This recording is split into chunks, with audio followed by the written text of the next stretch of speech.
නිලමේ කී නමුත් කට්ටඬියාට එය නෑසුනාසේය.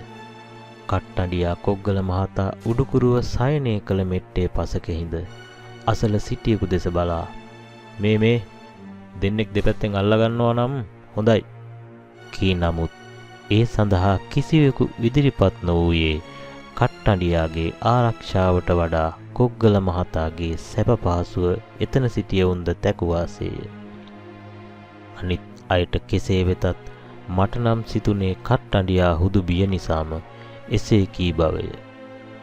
කට්ටඬියා නැවත වරක් එම ඉල්ලීම කළ පසු කට්ටඬියාගේ ගෝලයාද තව තිදෙනෙක්ද කොග්ගල මහතාට කිට්ටුවහ. ඉන්පසු දිරිමත් වූ කට්ටඬියා කොග්ගලගේ හිසේ තබා නූල මැතිරීමට පටන් ගති. කට්ටඬියා මතුරයි. කොග්ගල දඟලයි. භූතයා බයේ වෙවුලයි. කෙනෙකු කීයේ ඇනුම් පදයක් යයි මට සිතින. ඒ කීයේ කට්ටඬියාගේ ගෝලයා බව පසුව මම දැනගතිමි. තක්කඩියෝ මෙතනින් යනවද නැද්ද? නවත්ත පියතොගේ කුණු අරබ. කොග්ගල ගිගුම් දෙයි. කොග්ගලට දැන් සෙලවීමටවත් බැරිය.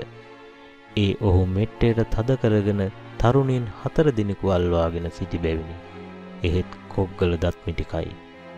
කට්ටඬියා දිගටම මතුරයි. තෝක නැවැත්තුවේ නැත්තම් ගහනොතට අර අල්මාරිය ඇතුළට යන්න. කොග්ගල කී නමුත් කිසිවෙකුත් එම තර්ජනය ගැන ඊතරම් තැකීමක් නොකළේය. කී දෙනෙක් නම් ඔහොම කියලා ඇද්ද? කට්ටඬියා කීවේ ඔහුට එවැනි අත්දැකීම් මීට පෙරත් ලැබී ඇති බව පෙන්වීමට මෙනි. ඔහු නූල අතින්ගෙන ආතුරයාගේ අතේ බැඳීමට සැරසෙත්ම මෙහෙමත් අක්කඩි ලෝකේ ඉන්නවද?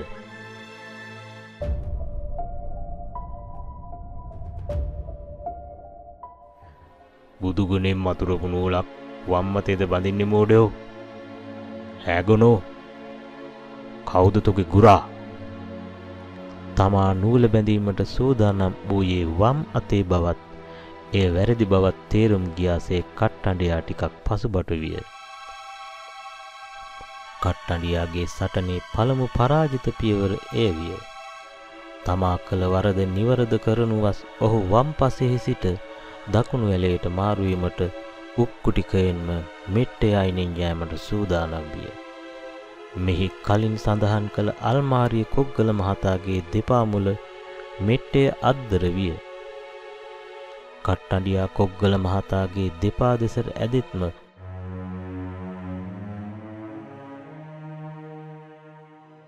ඔහුට අනිත් පැත්තට යෑමට ඉඩ දීමට මෙන් කොග්ගල මහතා දෙපා නවා ගත්තේය. අල්මාරිය සවිශක්තියෙන් තොර පරණ පකිස් පෙට්ටි ලෑලි වලින් සෑදූ පරණ එකක් විය. කොග්ගල මහතාගේ දෙකකුල් සහ අල්මාරිය අතරට කට්ටඬියා පැමිණෙත්ම කොග්ගල මහතා වේගයෙන්ම තම දෙපා දිගු කරමින් දෙපයින් කට්ටඬියාව තල්ලු කළේය. බලාපොරොත්තු රහිත පහරක් වැදීමෙන් කට්ටඬියා විසිවී ගොස් අල්මාරියේ වැදුනි. අල්මාරිය දොර කැඩී කට්ටඬියා අල්මාරිය තුල හිරවිය. නිලමේගේ තර්ජනය ක්‍රියාත්මක විය. මැතුරු නූලද කට්ටඬියා අතින් ගිලිහින. එතන සිටි දෙදෙනෙකුට කට්ටඬියා එළියට ගැනීමට සිදු වූයේ කැඩුණු දොරත් සමග අල්මාරිය ඇතුළට විසි වූ කට්ටඬියා එහි තුල හිර වූ නිසාය. නූල් බැඳීම අමතක කළ කට්ටඬියා නැගී සිටියේ. මේ ගෙදර තද කිල්ලක් තියෙන්න ඕනේ කියමිනි. තියෙන්න නම් ඕනේ. නැති එක තමා වරදයි.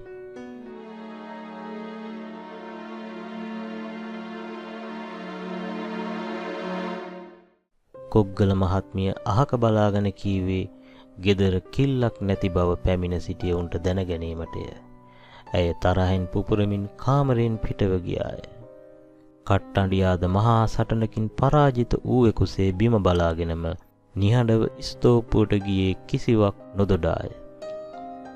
ස්තෝපුවේ කොනක වූ පුටුවකට වී බුලත් විටක් හැපීමට සූදානම් වෙමින් කීවේ ගෙදර කිල්ලක් නැතිනම් ඇවිත් ඉන්න කෙනෙකුට හෝ කිල්ලට අසුවී ඇති කියාය. මමද කාමරෙන් පිට වී ඇවිත් පැමිණ සිටි අය සමග කතාවට වැටුණෙමි.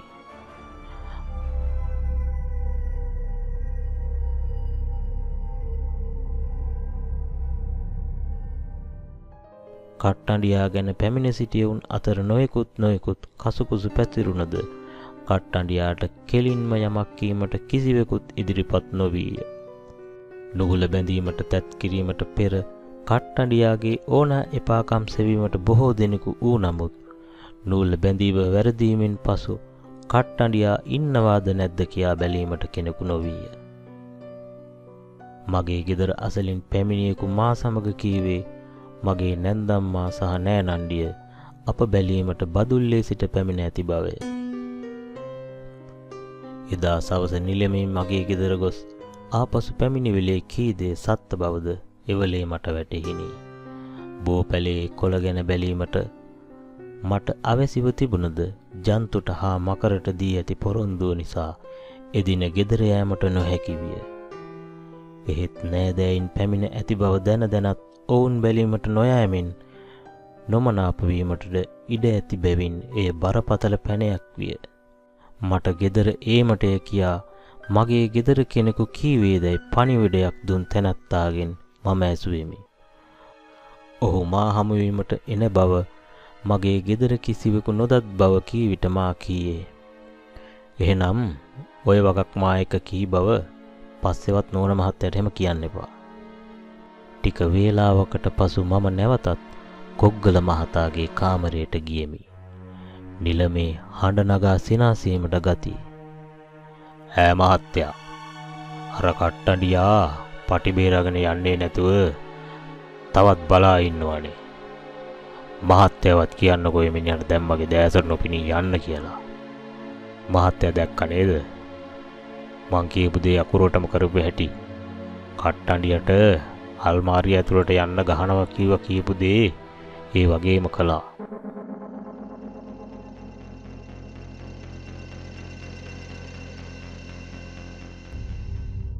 මහත්තයා දන්නවද ඒක කලේ කොහොමද කියා?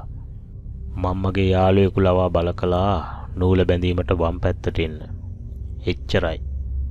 ඊට පස්සේ ඉතුරු ටික කළේ මම. ඔය මිනිස්සුયો වගේ නොවේ මහත්තයෝ භූතයෝ කියන જાතිය. කිව්වොත් කරනවා. බොරු කියන භූතයෝ ඇති. නමුත් මේ හීම් බණ්ඩාර නිලමේ එහෙම කියන කෙනෙකු නොවේ. නිලමගේ නම හීම් බණ්ඩද? එහෙම නැත්නම් හීම් බණ්ඩාරද? මා ඇසුවේ කලින් එක් වතාවක ඔහුගේ නම හීම් බණ්ඩායයි කී බැවිනි.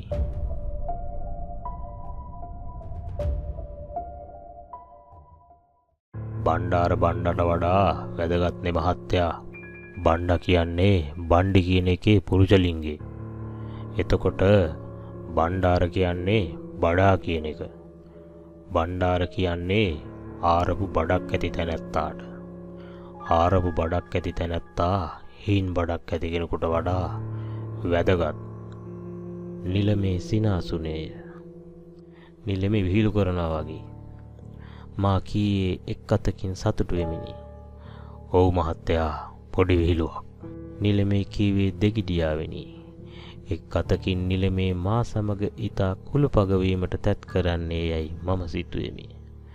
දෙදෙනෙකු අතර ඇති පරතරය අඩු වී සුහදතාවයේ වැඩි වූ විට දෙදෙනා අතර රහසක් නැති වෙයි. එයින් නිලමේ දත් සියල්ල මට අසා දැනගත හැකි යයි මම සිතුවෙමි.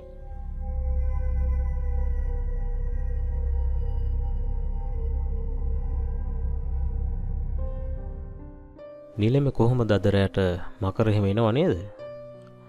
අපි දැන්මම සූදානම් වෙලා ඉඳිමු.